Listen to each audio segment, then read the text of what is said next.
Good evening friends. आज मैं 30 Hazari court complex से और ये डीबीए बार ऑफिस है, मैं यहाँ बैठा हूँ और मैं आपको बता दूं कि पिछले कई दिनों से जो हमारे रेस्पेक्टेड लीडर राजीव खोसला जी के साथ जो अनजस्टिस हुआ था उसको लेके एडवोकेट्स में बहुत ज्यादा रोष था और बहुत ज्यादा रोष है और उस रोष के चलते हुए आज दोपहर से ही वकीलों ने इकट्ठा होना शुरू कर दिया था, प्रोटेस्ट करना शुरू कर दिया था और एक डिमांड की थी कि कोऑर्डिनेशन कमेटी की मीटिंग हो और उस मीटिंग में कोई ना कोई हमारे लीडरान उसमें कोई ना कोई फैसला लें। और मैं आपको बता दूं कि बहुत अच्छा हुआ, आज कोऑर्डिनेशन कमेटी ने इस पे संज्ञान लिया और एक मीटिंग कोऑर्डिनेट की गई और उस मीटिंग में क्या हुआ तो मैं सीधा लेके चलता हूँ कोऑर्डिनेशन कमेटी के चेयरमैन हमारे डॉक्टर वीके सिंह जी के पास। मैं उनको आपसे बात कराऊंगा। वीके सिंह जी, आपका स्वागत है। आप बिल्कुल सीधा सा ये बताएं कि जो ये एपिसोड हुआ एडवोकेट राजीव खोसला जी के साथ, इसके बारे में कोऑर्डिनेशन कमेटी ने क्या डिसीजन दिया? कोऑर्डिनेशन कमेटी को जैसे नॉलेज में आया, जैसे हमारे नॉलेज में आया, इमीडिएट हमने मैसेज अपना जो ग्रुप होता है उसमें, आज की कोई बीच में छुट्टियां थी इसलिए हम आज की 4 बजे की मीटिंग फिक्स कर दी थी। जो राजीव खोसला जी के साथ वो जजमेंट पढ़ने के बारे में आया और जो कुछ गलत हुआ है, इसलिए हमने कोऑर्डिनेशन कमेटी मीटिंग बुलाई जिसमें सारी बार की प्रेसिडेंट, सेक्रेटरी और अदर मेंबर। क्या आपने इसमें मेन डिसीजन क्या लिया? मेन डिसीजन ये लिया है कि हमने अभी एक दिन की टोकन स्ट्राइक की है कल के लिए, और चीफ साहब से टाइम मांगा है तो हो सकता है हमें कल चीफ साहब टाइम मिले, उसके बाद चीफ साहब से अपनी सारी बातें रखें। तो कोई मैसेज आप अपने एडवोकेट फॉलो एडवोकेट्स को देना चाहते हैं?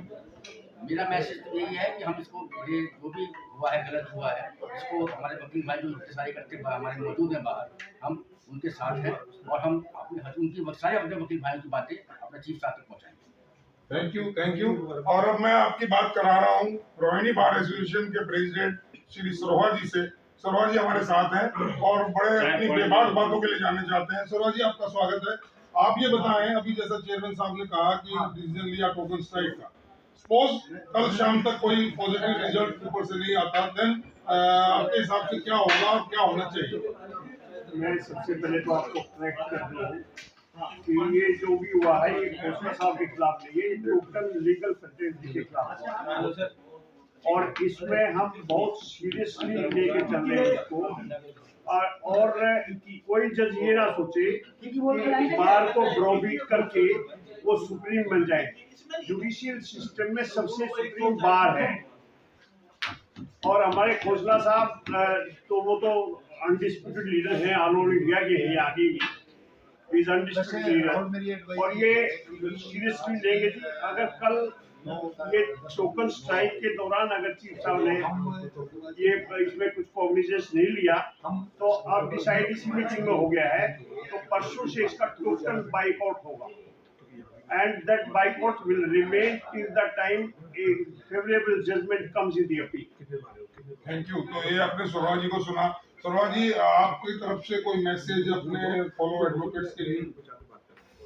मेरा मैसेज सिर्फ ये है कि we should remain united.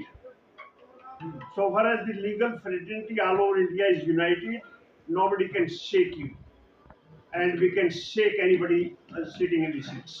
आम एडवोकेट्स में एक फीलिंग आ रही है कि ये जो जजमेंट आया है, ये जजमेंट कहीं और से डिक्टेट हुआ है और जो करंट में सीएमएम है वो केवल एक मोहरा मात्र बने हैं और इस जजमेंट के पीछे कोई बहुत बड़ी साजिश है। क्या आप ये ऐसा समझते हैं? इसमें चाहे साजिश हो चाहे कुछ भी हो, but it is a imported judgement and imported judgement को हम नहीं मानेंगे। ये जजमेंट जुडिशियल वर्डिक्ट नहीं है, ये इम्पोर्टेड वर्डिक्ट है। इसको we will not follow such type of imported verdict. Thank you. मैं यही जानना चाह रहा था। सौरवा जी ने बिल्कुल इसको डिप्लोमेटिक वे में बताया कि ये एक इम्पोर्टेड जजमेंट है। और हमारे साथ एक और एक्टिविस्ट एडवोकेट परीक्षित शर्मा मेरे बराबर में बैठे हैं। परीक्षित जी, आपने चेयरमैन साहब को सुना, प्रेसिडेंट रोहिणी बार एसोसिएशन को सुना, क्या आप इस कोऑर्डिनेशन कमेटी का जो आज का डिसीजन है उससे सहमत हैं और उससे खुश हैं? बिल्कुल, कोऑर्डिनेशन कमेटी के द्वारा जो डिसीजन लिया गया है वो समस्त परिस्थितियों को ध्यान में रख के लिया गया है और सहमत तो इसलिए भी हैं क्योंकि जैसे कि सरोवा साहब ने बताया कि चीफ साहब तक अपनी बात को लेके जाएंगे और वहाँ पर ये देखा जाएगा कि वो हमारी बात को कितना कंसिडर करते हैं, और यदि वो हमारी बात को कंसिडर नहीं करते हैं तो अगला स्टेप हमारा क्या रहेगा, उसके विषय में भी उन्होंने ये कह दिया है कि उसको भी हम अभी अपने ही पाले में रख के चल रहे हैं। ऐसा नहीं है कि एग्जीक्यूट हो चुकी है, खाली चीफ साहब के पाले में कहने की वो जो कह देंगे वो है। और रही बात जजमेंट की, तो जजमेंट तो सबको पता है कि जजमेंट किस आधार पे किया गया है, किन किन चीजों को कैसे कैसे आधार बना के उन्होंने यहाँ पर प्रेजम्पशन के आधार पर सारा जजमेंट उन्होंने बनाया है, बताया है, और वो छपा हुआ जजमेंट पहले से ही और कॉपी किया गया है, इससे अलावा उसमें है नहीं। वही सब एक फीलिंग्स थी। और अब मैं आखिरी उसमें जा रहा हूँ। हमारे जो डीबीए के जनरल सेक्रेटरी हैं, जो इस मुहिम को बहुत ही ढंग से कोऑर्डिनेट कर रहे हैं, और पूरा आज इन्होंने मीटिंग भी जो यहाँ ऑर्गेनाइज की उसमें इनका बहुत बड़ा हाथ था। मैं डीडी शर्मा जी हमारे छोटे भाई भी हैं और बहुत ही मुखर नेता माने जाते हैं। शर्मा जी, मैं आपके पास पूछना ये चाहता हूँ कि अगर ये डिसीजन नहीं कुछ ढंग से आता है कल, तो आपके हिसाब से क्या होना चाहिए?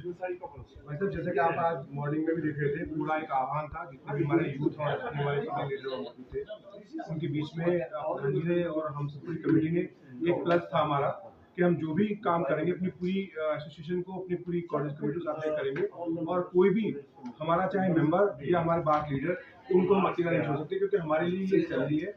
और इसमें इसके लास्ट रिसोर्सेज तक हम अपनी सारी चीजें इस्तेमाल करेंगे। और उसी के लिए आज आपने देखा कि हमने कॉलेज कमेटी की जो ऑल बार और डिस्ट्रिक्ट बार की मीटिंग है वो बुलाई, उसमें भी यही चीज रिजॉल्व की गई है कि पहला हम कल से एक वर्क सेंड कर रहे हैं, सारी कोर्स में होगा। और कल हमारी चीफ साहब से हम लोग मुलाकात के टाइम आ गए, हमारे साथ हमारे चेयरमैन साहब भी बैठे हुए हैं।